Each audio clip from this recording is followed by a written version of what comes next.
You're listening to Menopause Natural Solutions, episode 79, Is it stress or is it menopause?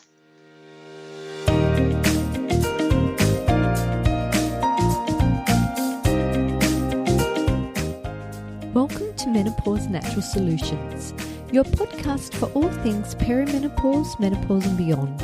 Stay tuned as your host, naturopath Jennifer Harrington, explains how to use natural therapies to find your ultimate health and happiness during your transition.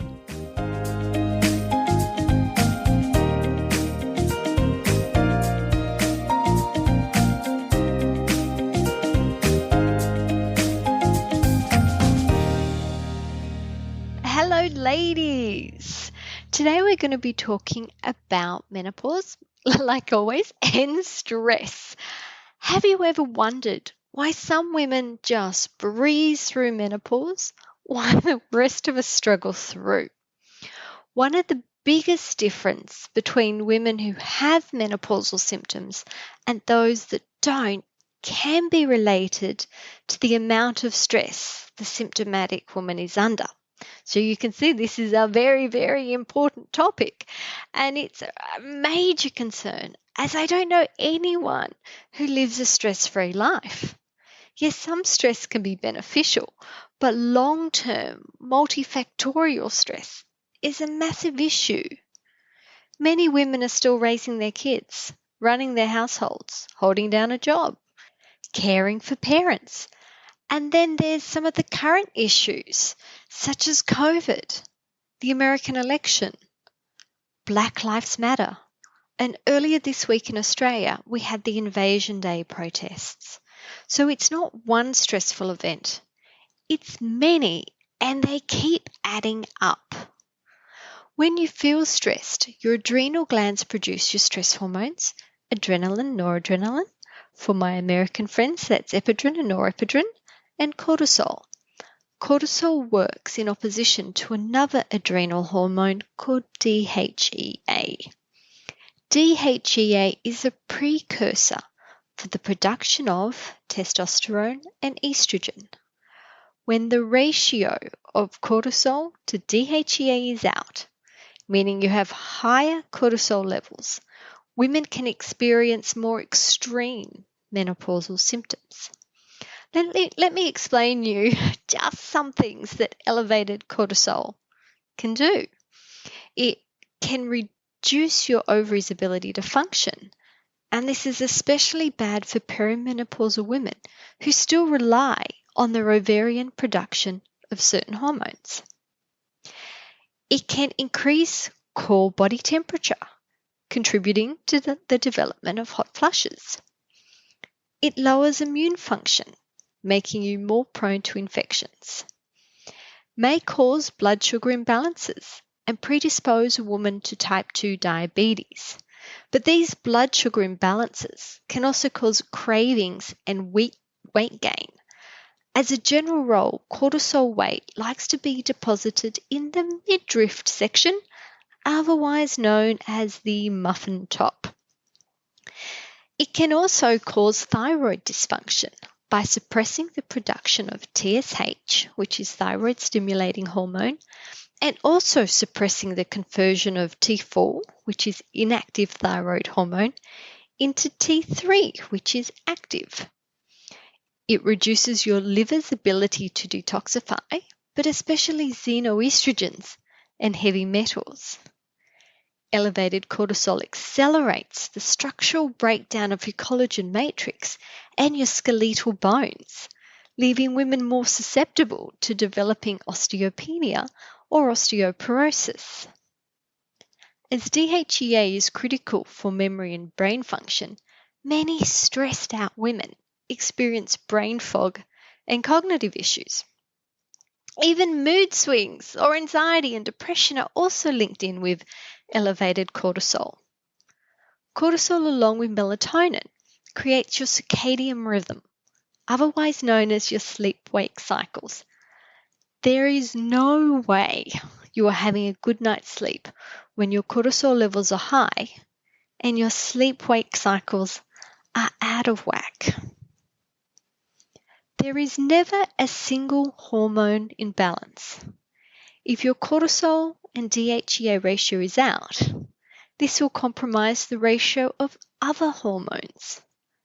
Most at risk are progesterone and aldosterone. And in case you haven't heard of aldosterone, it's another adrenal hormone. It regulates your salt and your water balance. Its role includes regulation of sweating, urinating, and blood pressure maintenance. Many women recognize all of these symptoms as being part of their menopausal transition. But is it menopause or is it stress? If we all end up with lower reproductive hormones and we stop menstruating, why do we experience this time of life so differently? I believe stress is just one of the many factors that sets us up for an easy transition or a problematic one. In my menopause makeover program, we spend an entire month trying different stress management techniques to see which ones work best for you. The other two factors we address in the menopause makeover program are nutrition and nutrient levels, and environmental health and our ability to detoxify. The menopause makeover program is for women looking to take control of their health and banish their menopausal symptoms. I will leave a link to the program in the show notes and warn you that enrolments end on Sunday, which may be Saturday depending on where you live, so get in fast. But now back to stress and what we can do to lower our cortisol levels and improve our symptom picture. So where possible, identify and remove stressors. I know this isn't always possible, like in the case of a sick family member. But in some cases it is, like leaving a toxic job or a toxic relationship. In the case of unavoidable stress, please consider seeking professional help, like a counsellor or a psychologist. One of my favourite stress management techniques is exercise. Other useful modalities include life coaching, emotional freedom technique, meditation, acupuncture, massage, or breathwork. A healthy diet can help you get back on track faster. By removing stimulating foods such as sugar, minimizing caffeine and alcohol, and replacing inflammatory food components like gluten and casein. Word of warning, you may feel withdrawal symptoms initially, but give it a few more days and you will be feeling significantly better. And this can be fast-tracked by adding nutritious foods in the forms of healthy fats and adequate proteins and carbohydrates in the form of fruits and vegetables. In the Menopause Makeover program, we have heaps of delicious recipes for you to try. When I'm looking at nutrients, I'm really looking at what is going to nourish and build up and tonify your adrenal glands. The key nutrients here include vitamin C, magnesium, yes, my favorite mineral, and B complex. You can also consider trying some adaptogenic herbal medicines, but I highly recommend you speak to a naturopath or a medical herbalist to help choose the right one for you, because some of these help to build up your resilience, others help to calm you down, so you don't want to be using the wrong one in the wrong place. But some of my favorites include withania, which is also known as ashwagandha, rhodiola, Romania, echinacea, ziziphus, schizandra, shatavari, holy basil, kava, and the ginseng family. So that is just a few of the adaptogens. So like I said, there is lots of them. I do recommend that you speak to someone, and I'm more than happy for you to have a chat to me if you would like to do that. So thank you for your time today. I really hope I get to meet you in the Menopause Makeover program. But if not, I look forward to your company next week, the Menopause Natural Solutions podcast. Bye for now. Thank you for listening to Menopause Natural Solutions. This podcast contains general information about menopause.